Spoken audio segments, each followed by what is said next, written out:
प्रायोजक हैं agriculture insurance company of India limited. संपन्न भारत की पहचान, बीमित फसल, खुशहाल किसान।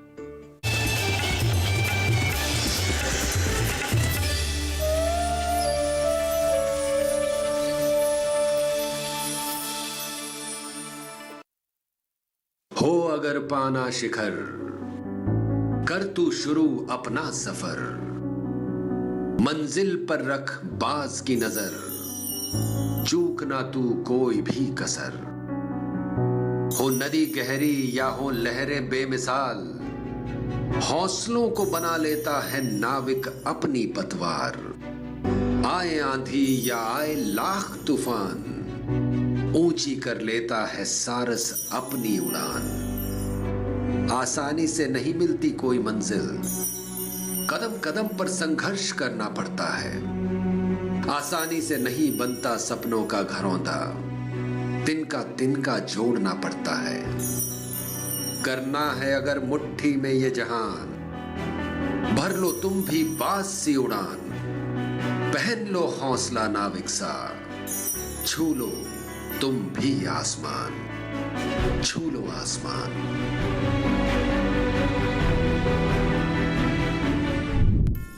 नमस्कार, मैं हूं यशोधन राणा। एक बार फिर से आपका स्वागत है हमारे शो छू लो आसमान में। हम बचपन से लेकर युवा होने तक बहुत कुछ बनने के सपने देखते हैं। आपने भी देखे होंगे, लेकिन बचपन में देखे हुए सपने कई बार जीवन की वास्तविकता में घुलकर विलीन हो जाते हैं और हम इसे अपनी असफलता मानने लगते हैं। लेकिन जैसे कि मशहूर अमेरिकन लेखिका और एंकर ओपरा विनफ्री ने कहा है, एक रानी की तरह सोचें।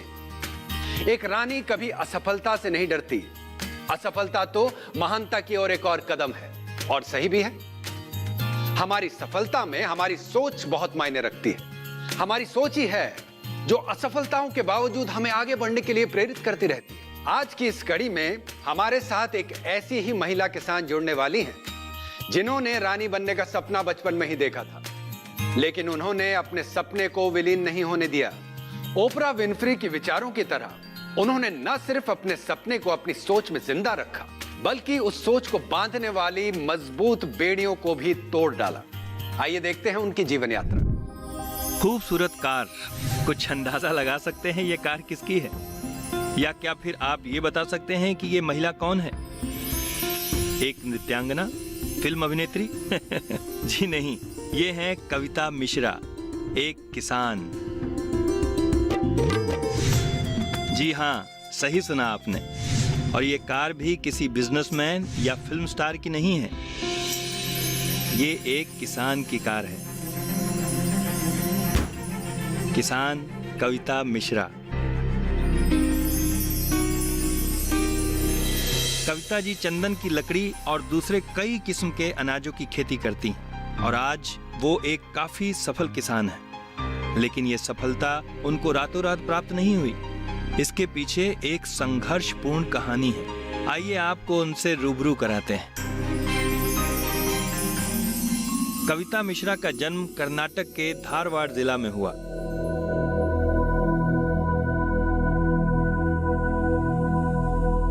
व्यवसायी परिवार और 3 बहनों के बीच कविता जी मंझली वाली लड़की थी। उनकी परवरिश काफी स्वतंत्र और खुशनुमा माहौल में हुई।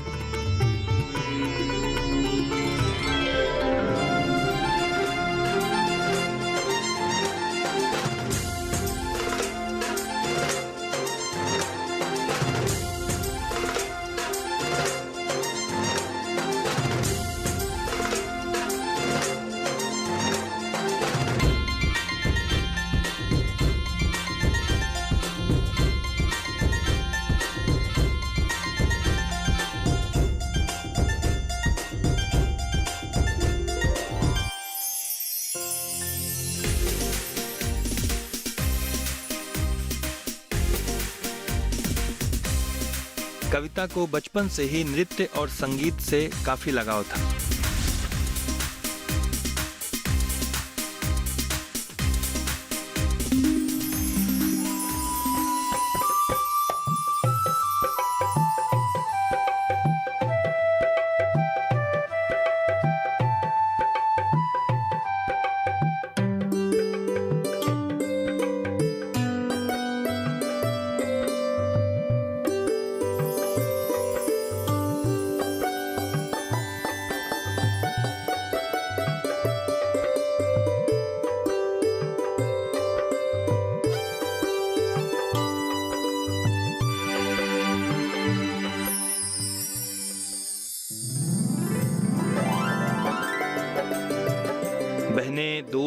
और परिवार के साथ उनका बाल अवस्था से युवा अवस्था तक का सफर काफी सुखद और हंसते मुस्कुराते व्यतीत हुआ।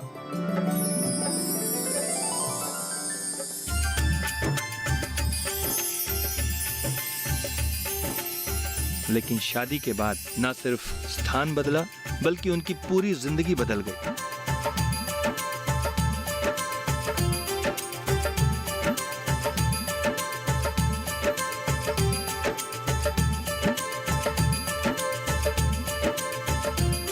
मिश्रा परिवार मूलतः कानपुर के रहने वाले थे, लेकिन अब वो लोग कर्नाटक के कविताल में रहते हुए कृषि कार्य करते थे।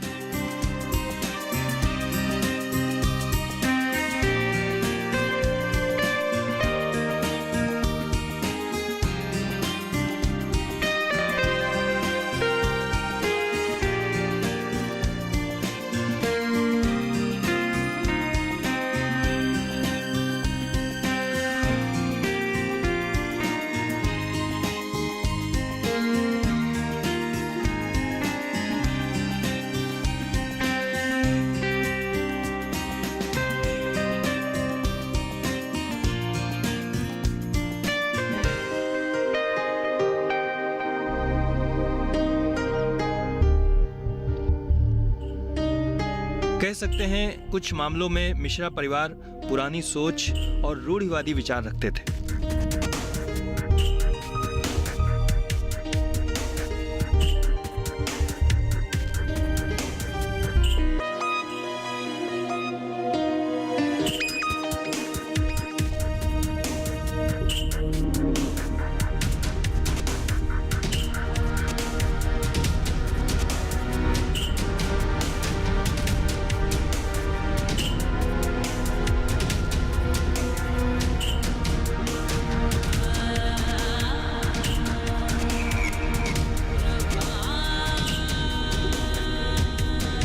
स्वतंत्र परिवेश में पली बढ़ी कविता मिश्रा का जीवन जैसे पिंजड़े में कैद पंछी की तरह हो गया।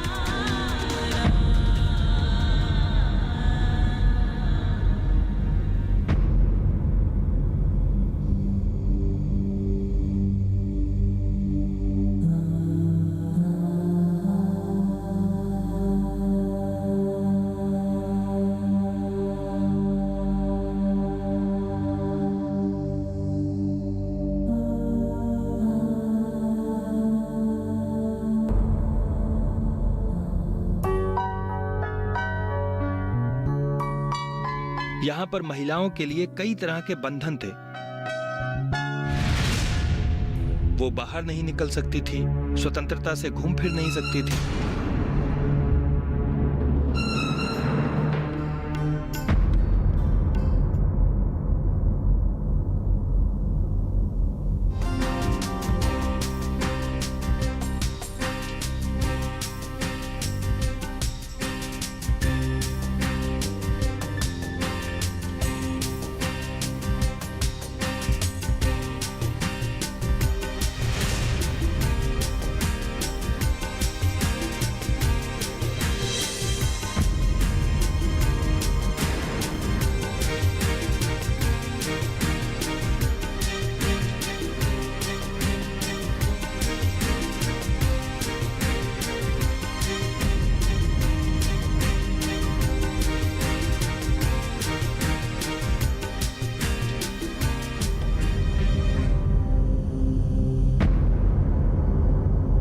कविता को प्रतीत होने लगा कि जैसे उनका जीवन एक कैद खाने में बंद हो गया हो।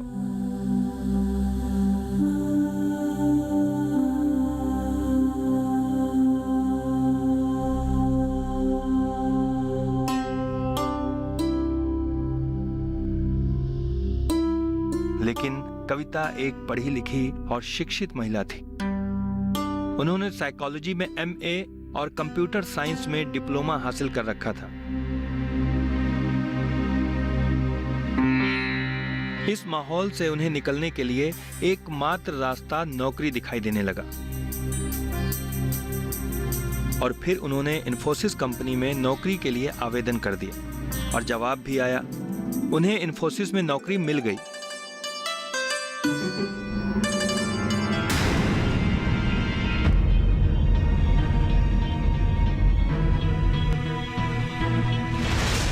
लेकिन ये उनके ससुराल वालों को नागवार गुजरा।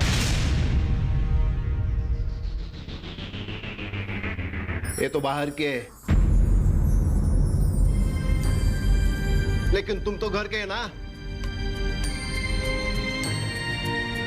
तुमको तो हमारा संस्कार, घर का कायदा नेम पता है ना। बाबूजी हम सच कह रहे हैं, हमको इस बारे में कुछ भी पता नहीं था। कैसे पति हो तुम जो तुम्हारी औरत काबू में नहीं रहती।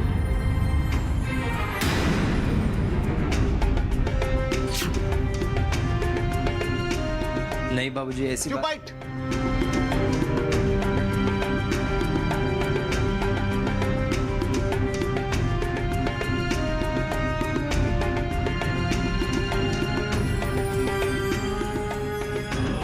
सुनो लड़की, ये तुम्हारा मायका नहीं है, ये तुम्हारा ससुराल है।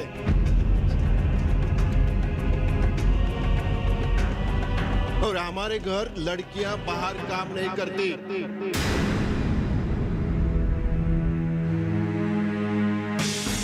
समझा?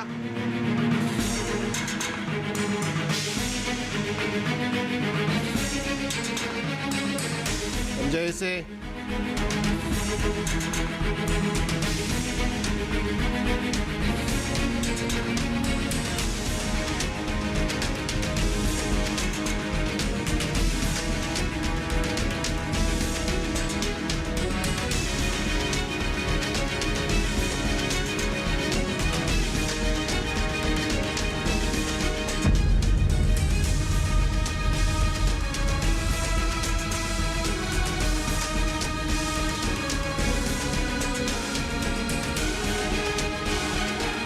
कविता काफी निराश थी। उसे नौकरी नहीं करने दी गई। पति उमाशंकर लाचार थे।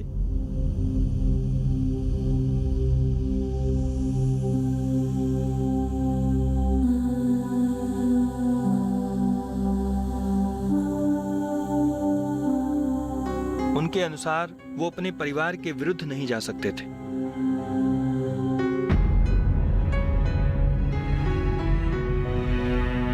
इन सब से कविता अवसाद में चली गई।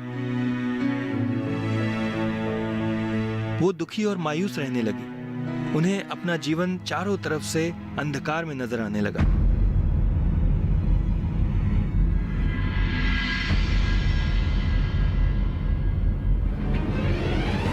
पति उमाशंकर ने अपने परिवार वालों को समझाया कि कविता डिप्रेशन में कहीं कुछ कर न ले, और ये सुनकर ससुराल वाले नाराज हुए।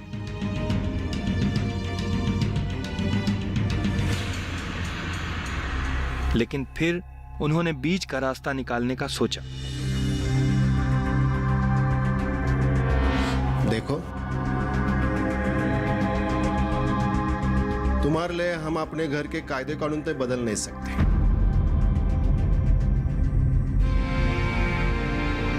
पर तुम्हारे लिए हमने कुछ सोचा है। पर तुम नौकरी नहीं करोगी। कुछ करना ही है तो हमारा काम करो।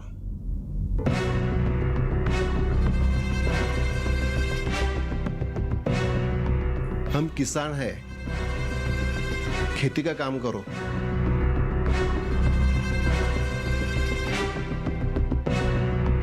हमारे पास एक अलग सी जमीन है। हम तुमको 8 एकड़ जमीन देते हैं खेती के लिए। कुछ करने का इरादा है तो इसमें करके दिखाओ। क्या?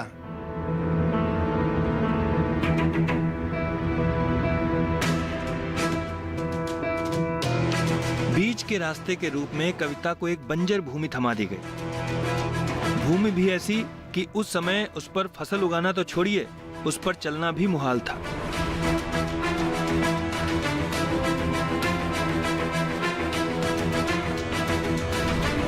ऊपर से कविता को खेती का कोई अनुभव नहीं था। वो तो एक कंप्यूटर डिप्लोमा होल्डर थी।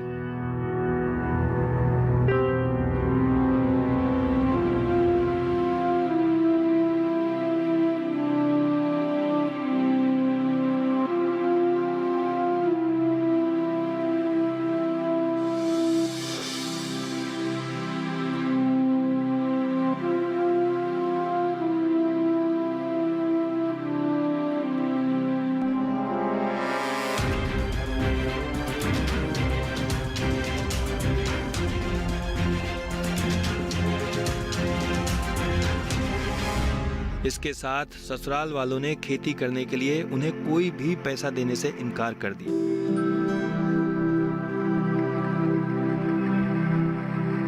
लेकिन कविता ने इस चुनौती को स्वीकार किया। उन्हें लगा जीवन में आगे बढ़ने का यही एक रास्ता है।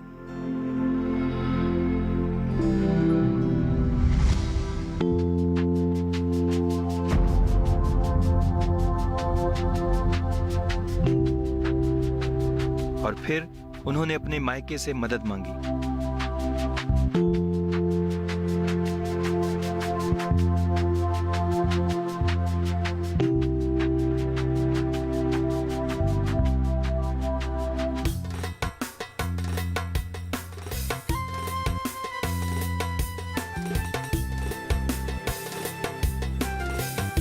मदद के रूप में उनकी मां ने कविता को अपने गहने दिए।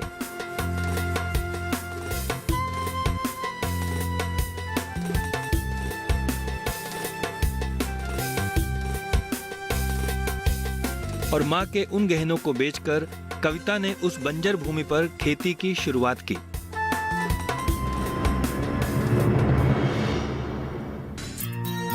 पहले मेहनत कर बंजर भूमि को खेती योग्य बनाया और फिर उस पर खेती की शुरुआत की।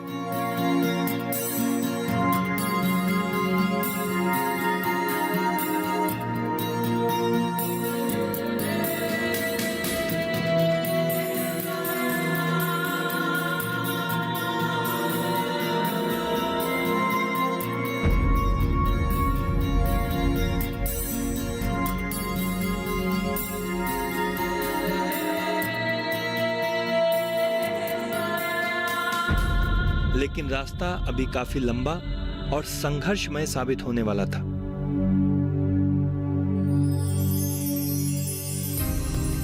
कविता मिश्रा ने अनार की खेती से शुरुआत की, लेकिन दुर्भाग्यवश उनके अनार में कीटाणु लग गए और सारी फसल बर्बाद हो गई।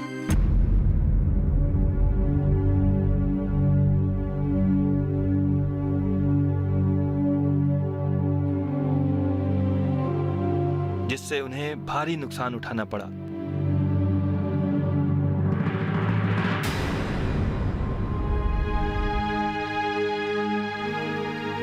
कविता के माथे पर असफल और फेल का ठप्पा लग गया।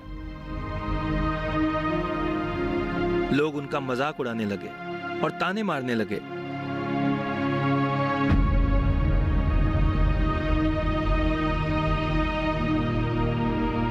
गांव वाले कहने लगे कि इसने अपने ससुराल वालों को डुबो दिया।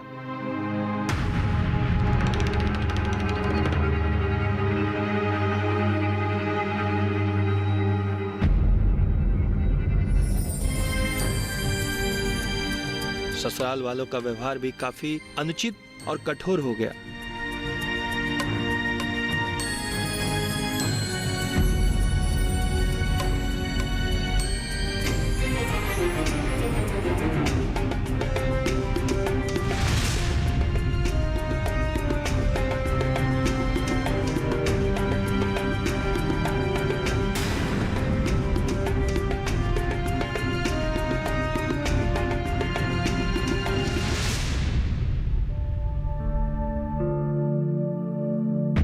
वो कविता से बातचीत तक करना बंद कर दिए।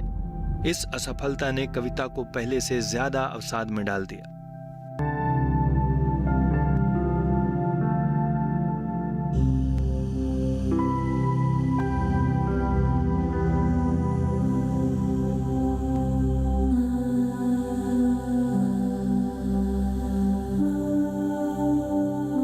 कविता को लगने लगा कि उनका जीवन समाप्त हो चुका है।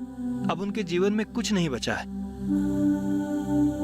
तभी इस अंधकार के समय में पति उमाशंकर प्रकाश के रूप में सामने आए और उन्होंने अपनी पत्नी का साथ दिया।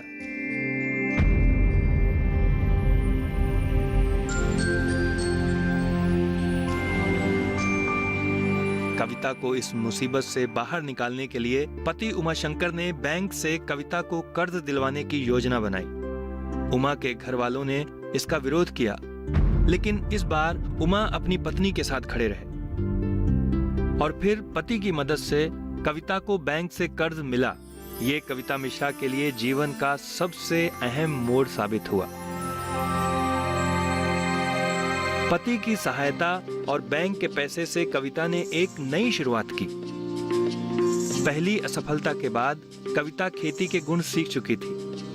उन्हें समझ में आ चुका था कि एक फसल पर कभी भी निर्भर नहीं होना चाहिए और उन्होंने एक साथ कई फसल उगाना शुरू किया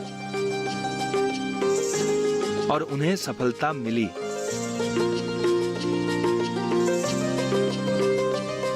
और प्रारंभिक सफलता के बाद उन्होंने चंदन की लकड़ी की खेती शुरू की, जहां से उनका जीवन बदल गया। चंदन की लकड़ी और उसके साथ कई और फसलों को उपजाकर उन्होंने अपार सफलता हासिल की। धन की वर्षा होने लगी।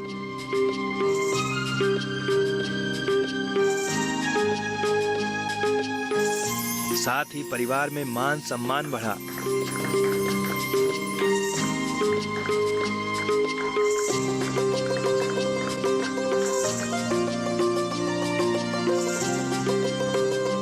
पढ़ी लिखी कविता ने अपनी शिक्षा का उपयोग खेती में किया। चंदन की लकड़ी काफी महंगी होती है और खेतों से काफी इसकी चोरी भी होती है, लेकिन शिक्षित कविता ने तकनीक का प्रयोग किया। उन्होंने एक एक चंदन के पेड़ को चिन्हित कर उस पर कंप्यूटर के चिप लगाए, जिसको अलार्म के साथ जोड़ा गया। अगर कोई चोर उनकी चंदन की लकड़ी चुराने की कोशिश करता है तो उसका अलार्म कविता के घर और पुलिस स्टेशन में बज जाता है। आज कविता एक सफल और धनी किसान है और उनका मानना है करोड़पतियों की गिनती में सिर्फ व्यापारी ही नहीं, किसानों को भी आना चाहिए। कविता मिश्रा की इस सोच से हमारी कृषि और महिलाओं के उज्जवल भविष्य को बल मिलता है। कविता मिश्रा आज अपने संघर्ष, लगन और प्रतिबद्धता से अपने जीवन को एक आयाम दे चुकी हैं और अपने जीवन से वो दूसरी कई महिलाओं को दिशा दे रही हैं। कविता मिश्रा आज एक सफल किसान और व्यवसायी होते हुए एक खुशहाल जीवन व्यतीत कर रही हैं।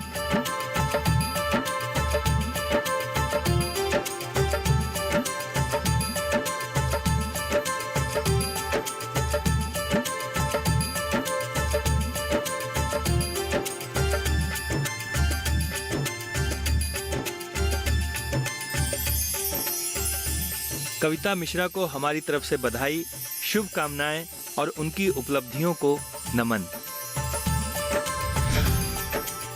बिल्कुल सही कहा कविता मिश्रा जी ने। करोड़पतियों की गिनती में सिर्फ व्यापारियों को नहीं, किसानों को भी आना चाहिए। सोच की इसी दूरदर्शिता ने कविता मिश्रा को एक सफल किसान की गिनती में ला खड़ा कर दिया। इनके जीवन के और भी पहलुओं को विस्तार से जानेंगे, लेकिन एक ब्रेक के बाद। बहुत मुश्किल था, बढ़ने दिया नहीं जा रहा था, तो भी मुझे किसी भी हालत में एक पढ़ी लिखी लड़की खेत का काम नहीं कर सकती, ऐसा नहीं खेलाना था। एक पढ़ी लिखी लड़की अपने दायरे में, उसके अंदर वो खरी उतर सकती है, ये मुझे प्रूव करना था। छू लो आसमान।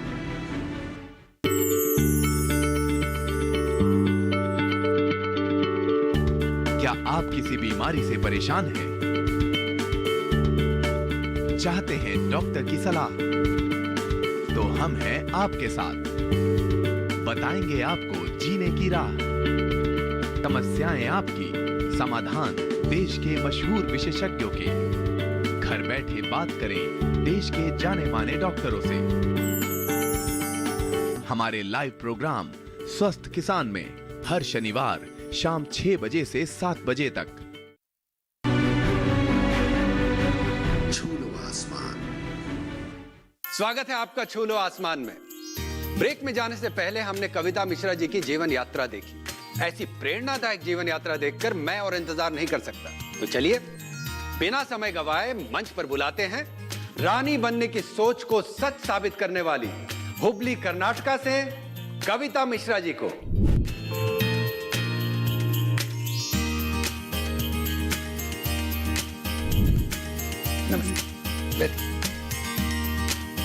कविता जी, आपका स्वागत है हमारे शो में। सबसे पहले तो आप ये बताइए कि आप सफर के जिस पायदान पर हैं तो उसमें आपको कैसा लग रहा है? बहुत अच्छा लग रहा है सर जी।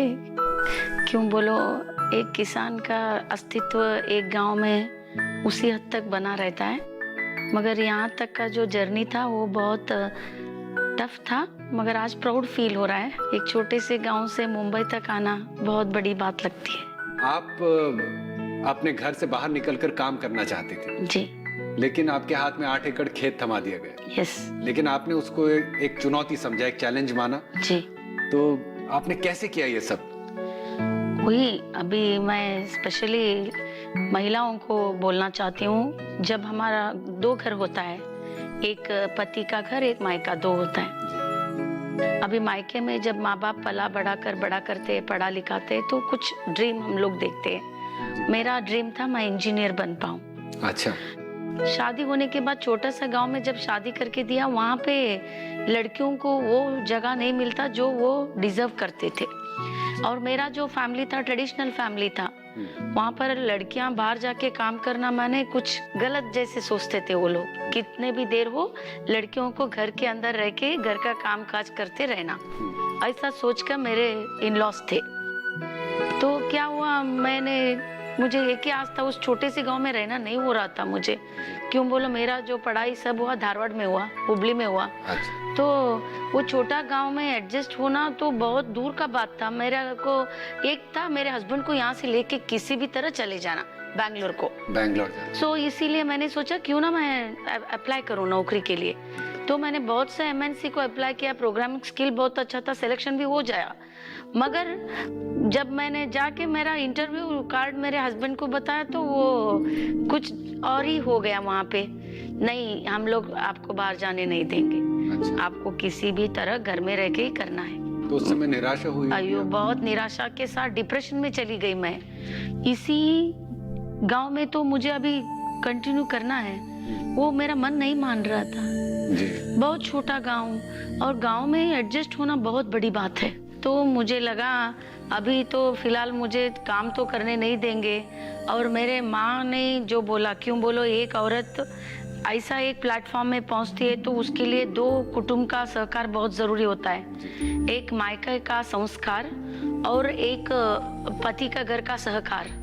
ये 2 रहे तो ही एक औरत को ये प्लेटफॉर्म मिल सकता है। वो उस पर मैं स्ट्रांगली बिलीव करती हूँ। अगर मेरी माँ उस वक्त मुझे सपोर्ट करती, ठीक है तुम चले आओ, हम कुछ और करेंगे, तो मैं आज ये रीच नहीं हो पाती। 4 दीवारों के बीच में बैठ के मेरा अस्तित्व गंवाने से तो अच्छा है मेरा पति का घर में जो बैरन लैंड था उसमें कुछ ग्रो नहीं होता था।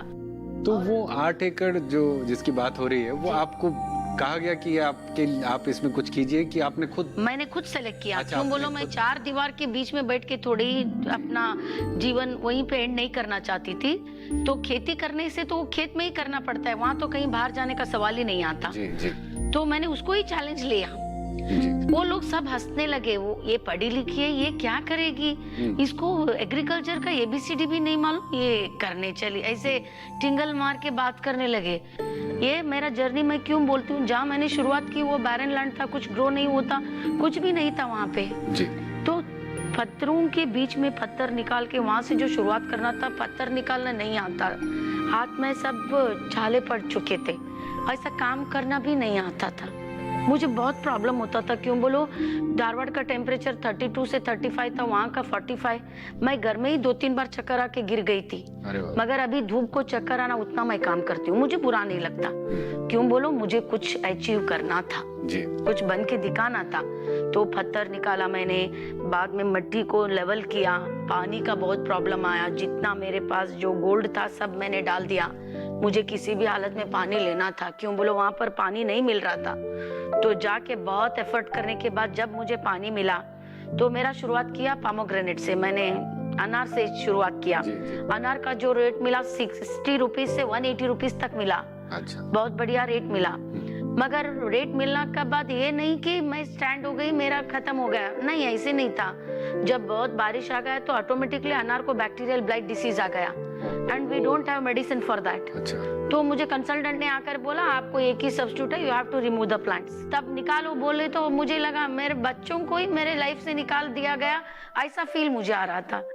तो पोमेग्रेनेट मेरा चला गया। तब सब लोग गाली देने लगे, बाहर से लोन लिया हुआ था, सब लोग आकर के कंपाउंड इंटरेस्ट दो ऐसे बोलने लगे।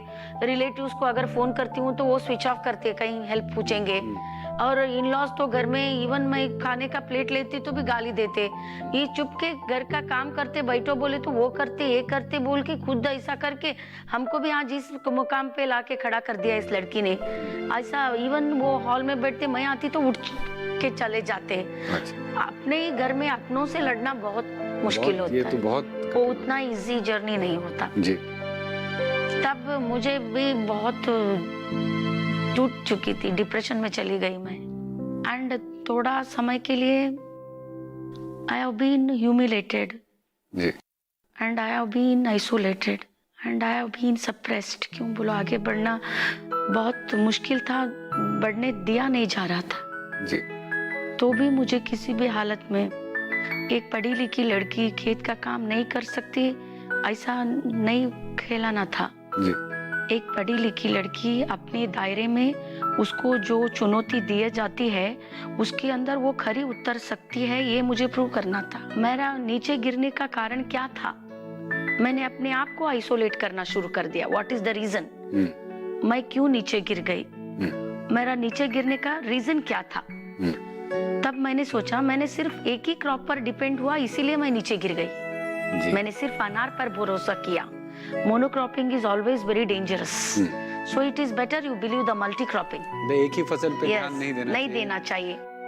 अन्याय के विरुद्ध खड़े होकर लड़ने का जज्बा बहुत कम लोगों में होता है, और जब अन्याय करने वाले अपने सगे संबंधी और आस पड़ोस वाले हों तो ये लगभग असंभव सा लगता है। लेकिन कविता मिश्रा ने असंभव को संभव करके ही छोड़ा, इसलिए आज वो एक सफल किसान होने के साथ साथ एक सफल उद्यमी भी हैं। इनसे और भी दिलचस्प बातें करेंगे, लेकिन एक छोटे से ब्रेक के बाद। मैंने सोचा मेरे बच्चे मेरे जो काम से बहुत खुश हैं और जो जिंदगी मैंने उनको दिया है, दे आर हैप्पी। मगर एक दिन पता चला मेरी लड़की उससे खुश नहीं है। जो लाइफ आपने हमको दिया, we are not happy with that. और ऐसा लाइफ देने के लिए आपने हमको जन्म क्यों दिया? ऐसे मुझे मेरे लड़की ने पूछा। छू लो आसमान।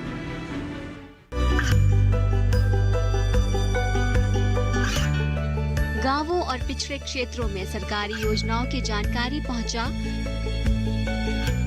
देश में कौशल और क्षमता विकास कर ग्रामीणों को सामाजिक बदलाव और विकास से जोड़ने की दूरदर्शन किसान की पहल चौपाल चर्चा देखें सोमवार से शुक्रवार सुबह 9 बजे। छू लो आसमान। स्वागत है आपका छू लो आसमान में। हमारे साथ हैं कविता मिश्रा जी। कहते हैं मजबूत इरादों को बहुत देर तक बांध कर नहीं रखा जा सकता। मजबूत इरादे पिंजरे के ताले तोड़ अपने परों को स्वतंत्र कर देते हैं आसमान में उड़ने के लिए, और फिर पूरे आसमान को अपना घर बना लेते हैं। कविता मिश्रा जी ने भी अपने हौसलों और इरादों के परों से ऐसी उड़ान भरी कि उन्हें रोकना नामुमकिन हो गया। उसी उड़ान के बारे में और भी बातें करते हैं कविता जी से। कविता जी, चंदन की खेती करने का विचार आपको कैसे आया? किसान ऐसे हम बात करते हैं तो सबका पिक्चर क्या आता है? आसमानों की तरफ एक फटा हुआ धोती पहना हुआ एक किसान को हम लोग इमेजिन करते हैं आज का दौर में जी। वो क्यों हो रहा है? क्योंकि उसका लाइफस्टाइल और उसका standard of living up to वो लिमिट में नहीं है जो हम लोग एक्सपेक्ट करते हैं जी। तो मैंने चंदन का खेती क्यों अडॉप्ट किया? क्यों बोलो, चंदन का जो रेट है वो 10,000 रुपए किलो तो 1 टन होगा। क्यों बोलो, ये 10 क्विंटल तो 1 टन हो जाएगा जी। तो 10 क्विंटल जब किसान वो ग्रो करेगा तो 1 टन का जो कीमत है वो 1 करोड़ है जी। चंदन एक ही ग्रो नहीं होता, वो दूसरा पेड़ का खाना लेके खुद ग्रो होता है। तो 12 से 15 साल सिर्फ हम श्रीगंध देखते बैठेंगे तो अपना घर नहीं चलेगा जी। तो हमको ऐसा पेड़ डालना है जो चंदन का भी पेट भरे और हमारा भी पेट भरे जी। तो यहीं से आपने वो इंटीग्रेटेड फार्मिंग यानी समग्र कृषि पद्धति को मैंने अडॉप्ट किया। अब समग्र कृषि पद्धति का मतलब एक नहीं है कि सिर्फ बगीचा ही करते जाना, ऐसे नहीं है जी। उसको agriculture, horticulture, agro forestry and animal husbandry along with floriculture जी। फूल का भी मैंने किया है। मैंने जास्मीन लगाया है, मैंने कनकाम्बरा लगाया है, मैंने रोज लगाया है। उसके साथ भी आप कर सकते हो। और मैं किसान लोगों को एक रिक्वेस्ट करना चाहती हूँ, मेरे जो पॉइंट ऑफ व्यू है उससे 15 लाख खर्च करके आप 20 लाख निकाल रहे हो तो you are not progressive farmer. जी। आपको कम खर्च करके बहुत उत्कृष्ट दर्जे का फल पौधा उत्पादन करना है। जी। वो कैसे करना है? You have to reduce the cost of cultivation. आपको अपना कृषि का जो वेच है उसको कम करते आना पड़ेगा। वो कैसे करेंगे? ऑर्गेनिक से। कैसा जो पत्ता झड़ता है उसको ही जमीन को छोड़ देना, क्योंकि जो पत्ता झड़ता है उसके अंदर कार्बन का कंटेंट ज्यादा होता है। कार्बन का कंटेंट ज्यादा होता है ऑटोमेटिकली आपका सॉइल का ह्यूमस ज्यादा हो रहा है। They are all related to one and each other. ऐसे आपको नेचर के साथ रह के, नेचर के साथ आपको अच्छा उत्पादन निकाल के लोगों को बहुत क्वालिटी प्रोडक्ट देना है, क्वांटिटी प्रोडक्ट नहीं। क्वालिटी के ऊपर आप जब जोर दोगे तो ऑटोमेटिकली आपको प्राइस ज्यादा मिलेगा। जी। ऐसे ही मैं सोच के वही फार्मिंग मैं कर रही हूँ। आपने जो ये सब किया कविता जी, इसकी आपने ट्रेनिंग ली थी? नहीं सर, जो काम हम करते जाते हैं, जितना हम लोग प्रैक्टिस करते हैं, प्रैक्टिस मेक्स मैन परफेक्ट। अभी मैं इस हद तक पहुंची हूँ। पहले जब मैं कहाँ थी, मैं गाय को देखने के बाद डरती थी, दूध निचोड़ने जाती तो लात मार के छोड़ता। अभी ऐसे नहीं, मैं उसको 2 टाइम गाय को बहुत सारा चारा डालती हूँ, उनका अच्छा से आंख धोती हूँ। अभी बैठ के मैं दूध निचोड़ती हूँ तो मैं 10 लोटा दूध निचोड़ती हूँ। इसका मतलब ये नहीं कि काम ऐसा करने से मैं छोटा महसूस नहीं करती। मुझे प्राउड महसूस होता है क्योंकि मैं गाय का सेवा कर रही हूँ और मुझे वो दूध दे रहा है, और वो दूध बेच करके मुझे वीकली पैसा आता है, दूध से, दही से, मस्का से और घी से। इसका मतलब क्या है? मैं यहाँ monthly, weekly, daily 15 days once I am getting income. ये मुझे कब आया? मैं काम करते करते करते गई, तब मुझे उसके अंदर परफेक्टनेस आ गया। सो इसीलिए ये सब करने के लिए ट्रेनिंग का आवश्यकता नहीं है। यहाँ इंसान को प्रैक्टिकली काम करना पड़ता है और धरती माँ को अपना अस्तित्व सौंपना पड़ता है। वही तो मैंने किया। मैंने अपना जो रंग है धरती माँ को दे के, धरती माँ का रंग मैंने ढाल लिया सर, जब जाके मुझे ये यश प्राप्त हुआ। जी, बहुत अच्छा। कविता जी, जब आपकी बेटी ने आपसे ये सवाल किया कि आप बैंगलोर जाकर अपनी बड़ी बहनों की तरह जॉब क्यों नहीं करती, खेती क्यों करती हैं, तो आपने उन्हें क्या जवाब दिया? 25 इयर्स के पहले मेरे पति ने मुझे चैलेंज दिया, कोई पढ़ी लिखी खेत में काम नहीं करती, तुम्हें कुछ कर दिखाना है। उसको स्वीकारा। मैंने सोचा मेरे बच्चे मेरे जो काम से बहुत खुश हैं और जो जिंदगी मैंने उनको दिया है, दे आर हैप्पी। मगर एक दिन पता चला मेरी लड़की उससे खुश नहीं है। वो मेरे पास आई और मुझसे बोला, माँ आपका सिर क्या फिर गया था? पापा ने कहा आपको जॉब नहीं करना, आपने क्यों छोड़ दिया? आपके दोनों बहना कितना अच्छा लाइफ लीड कर रहे हैं, वो अपने बच्चों को कितना अच्छा लाइफ दिए हैं, जो चाहे खाते, कहाँ बोले वहाँ घूमते, सब करते हैं। मगर आपने हमको क्या दिया माँ? आप कहती हो बारिश नहीं आया, आप कहती हो बारिश बहुत आया, आप कहते हो लेबर भाग के चला गया, आप कहते हो प्रोडक्ट को प्राइस नहीं मिला, बहुत आया मगर इस साल कुछ मुनाफा नहीं हुआ। हर बार ये देख देख के, ये सोच के, तुम्हारा लाइफ देख देख के हमको बहुत बेजार आ गया। और जो लाइफ आपने हमको दिया, we are not happy with that. और ऐसा लाइफ देने के लिए आपने हमको जन्म क्यों दिया? ऐसे मुझे मेरे लड़की ने पूछा। अच्छा, तो क्या कहा आपने उनसे? बात नहीं आया सर, नीचे गिर गई मैंने क्या अचीव किया ऐसे लगा मुझे। मैंने सोचा मैंने बहुत अचीव किया, मुझे लगा मैंने कुछ अचीव नहीं किया। मेरी बेटी आके मुझे ऐसा पूछ रही है तो नीचे गिर गई। मगर उसका जो बात है, मुझे 3 महीने सोने नहीं दिया, खाने नहीं दिया सर, बिलीव मी। मुझे प्रूव करना था agriculture is the best business rather than the occupation. तो मैंने सोचा और मैंने ना चंदन का सीडलिंग के बारे में प्लान करते गई सर। और उसका सीडलिंग कैसा बनाना, ऐसे सब उसके बारे में मैंने ट्रेनिंग्स लेना शुरू कर दिया। बिकॉज चंदन का जो पौधा लगाते हैं और वो जो सीडलिंग हम लोग बनाते हैं, that is not very easy process. क्यों बोलो, उसका जर्मिनेशन पॉइंट जो है ना बहुत ज्यादा कम जर्मिनेट होता है। Suppose if will take 5 to 6,000 seeds, only 1,000 seedlings will be generated, not more than that. और मैंने खुद का मेरा नर्सरी शुरू किया जी। मैंने जीवामृत, पंचगव्य, दशपर्णी का प्रयोग करके उत्कृष्ट दर्जा का जो सीडलिंग है बहुत अच्छा बढ़िया क्वालिटी का बनाने लगा और बहुत रीजनेबल रेट में मैंने किसानों को देना शुरू कर दिया। और मैं जब देते गई तो फीडबैक जो किसान का था, 1000 प्लांट लगाते तो जहाँ 100 सर्वाइव नहीं होते थे वहां पर 10 भी नहीं मर रहे थे। उतना अच्छा फार्मर्स फीडबैक आया। और मैं सिर्फ अभी कर्नाटक में उतना ही नहीं, मैं भारत के सब स्टेट को मेरा खुद का सीडलिंग्स दे रही हूँ सर जी। अच्छा। इसके साथ मैंने श्रीगंध का नर्सरी शुरू किया, उसके साथ उसका होस्ट, वो नींबू हो सकता है, आम हो सकता है, अमरूद हो सकता है, जामुन हो सकता है, and I told drum stick, आंवला, सबका मैंने सीडलिंग्स बनाना शुरू कर दिया। अब आपकी बेटी क्या कहती है, अब उनका क्या सोचना है? मेरी बेटी वापस आई और उसने मुझे कहा, मम्मी मुझे भी 10 एकड़ खेत वाला आदमी से ही शादी करके दो, मैं आपसे भी ज्यादा तरक्की करके बताऊंगी। आज वो खुद मेरे खेत में, मैंने कहा सैंडलवुड मैंने डाला है, चंदन का खेती मैं कर रही हूँ, तो आज वो उस पर काम कर रही है, उसका प्रोटेक्शन कैसे किया जाएगा। अच्छा। उसके ऊपर वो टेक्नोलॉजी डेवलप कर रही है। बहुत ही दिलचस्प है आपकी बातें।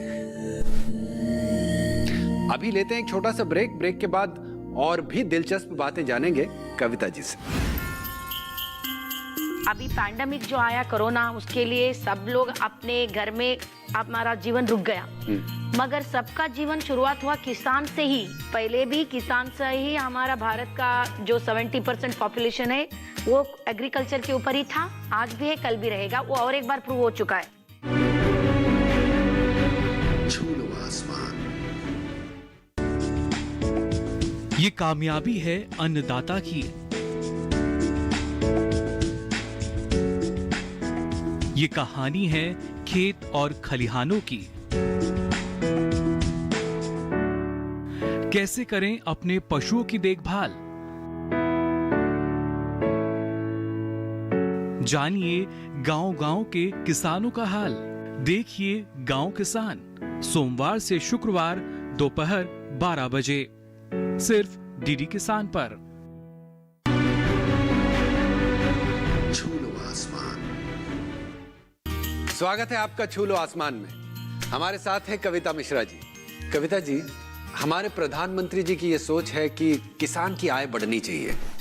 आप भी किसानों के बारे में बहुत कुछ सोचती रहती हैं, तो किसान की आय बढ़ाने के बारे में आपके क्या विचार हैं? कोई अभी किसान का आय तो बढ़ाना है ही, अब उसके लिए हमें क्या टेक्निक्स यूज करना है। तो अभी मैं पहले किसान लोगों को क्या बोलना चाहती हूँ, जो पद्धति आप अडॉप्ट कर रहे हो फार्मिंग के लिए, उसके अंदर ज्यादा खर्चा मत कीजिए। अच्छा। क्यों बोलो, आप जब खर्चा ज्यादा करोगे तो ऑटोमेटिकली इनकम वो लेवल में नहीं आएगा, तो आप टूट जाओगे जी।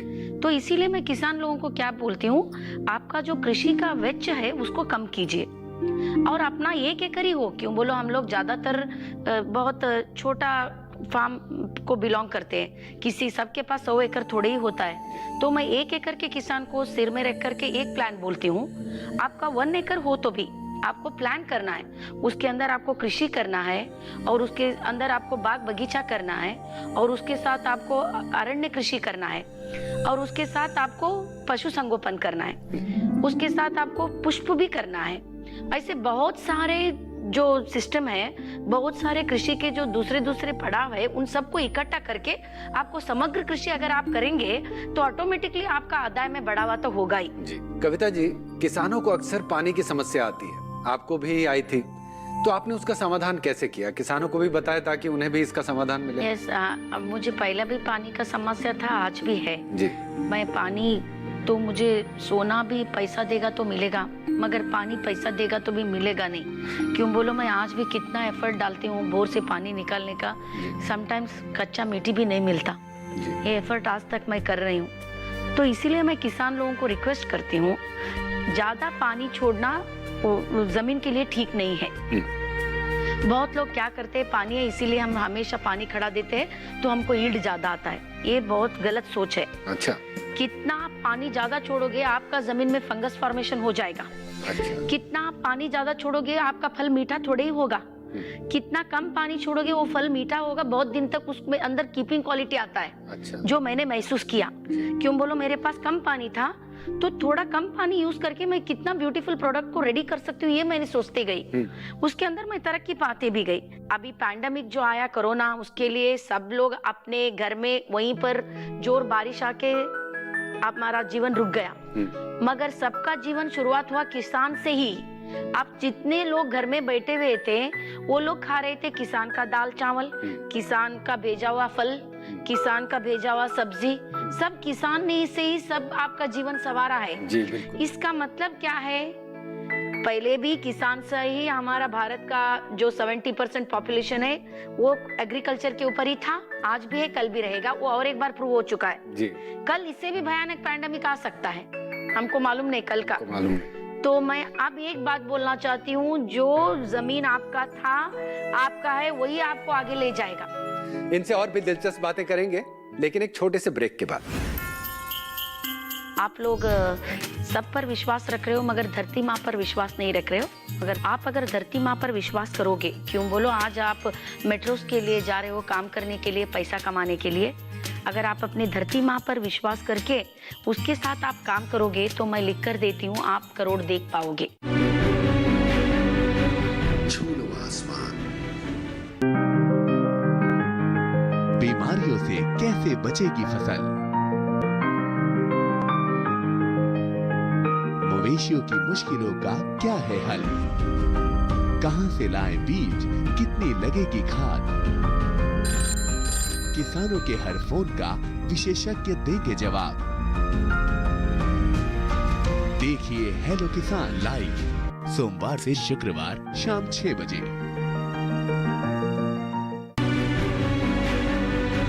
छू लो आसमान। स्वागत है आपका छू लो आसमान में। हमारे साथ हैं कविता मिश्रा जी।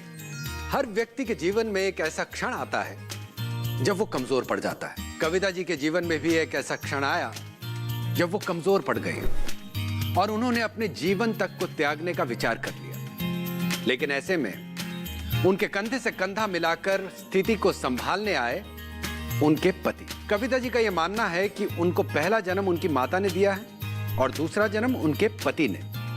कुछ इस तरह से वो अपने पति के साथ अपने रिश्ते को व्यक्त करती है। आइए देखते हैं कविता जी के अपने उनके बारे में क्या कहते हैं। 10 मंथ्स मैं कोविड की वजह से इधर ही हूँ, तो मैं काफी very closely, I am very close to my mother. अभी 10 मंथ्स में मैं बहुत ज्यादा रही हूँ अपनी मम्मी के साथ, तो कभी कभी मैं उनको असिस्ट कर देती हूँ। तो if I think myself as a farmer, अगर मैं देखूँ तो बहुत ही अच्छा फील्ड है ये। हमको बहुत प्राउड लगता है इस और फार्मिंग के बारे में, और कविता का जो भी सक्सेस है हमको बहुत खुशी लगता है। आगे बढ़ने के लिए बहुत जरूरी होता है अपनों का साथ, जो कविता जी को मिला, इसीलिए तो वो आसमान की ऊंचाइयों को छू पाई। कविता जी, आपका बहुत बहुत धन्यवाद कि आप यहाँ आई और आपने अपनी जीवन यात्रा हमसे साझा की। हम चाहते हैं कि आप हमारे दर्शकों को कुछ कहें। मैं युवा लोगों को बहुत कुछ बोलना चाहती हूँ। आप लोग सब पर विश्वास रख रहे हो मगर धरती माँ पर विश्वास नहीं रख रहे हो। मगर मेरा ये एक रिक्वेस्ट है आपसे, आप अगर धरती माँ पर विश्वास करोगे, क्यों बोलो, आज आप मेट्रोस के लिए जा रहे हो, काम करने के लिए, पैसा कमाने के लिए, अगर आप अपनी धरती माँ पर विश्वास करके उसके साथ आप काम करोगे तो मैं लिख कर देती हूँ, आप करोड़ देख पाओगे। आपको मिट्टी के पास आना है, मिट्टी के साथ काम करना है और भारत का उज्जवल भविष्य आपके हाथ में है, उसको आपको बहुत दूर तक ले जाना है। Thank you so much. अब समय आ गया है आप लोगों से विदा लेने का। छू लो आसमान की अगली कड़ी में हम ऐसे ही प्रेरणादायक और दृढ़ इच्छा शक्ति वाले किसानों से मिलेंगे जिन्होंने कृषि जगत में सितारा बनकर आसमान को छुआ है। तब तक के लिए आप लोगों से विदा लेता हूं, इस उम्मीद के साथ कि आपका और हमारे देश का कृषि भविष्य उज्जवल रहे। आप स्वस्थ रहें, सफल रहें और सुरक्षित रहें। नमस्कार।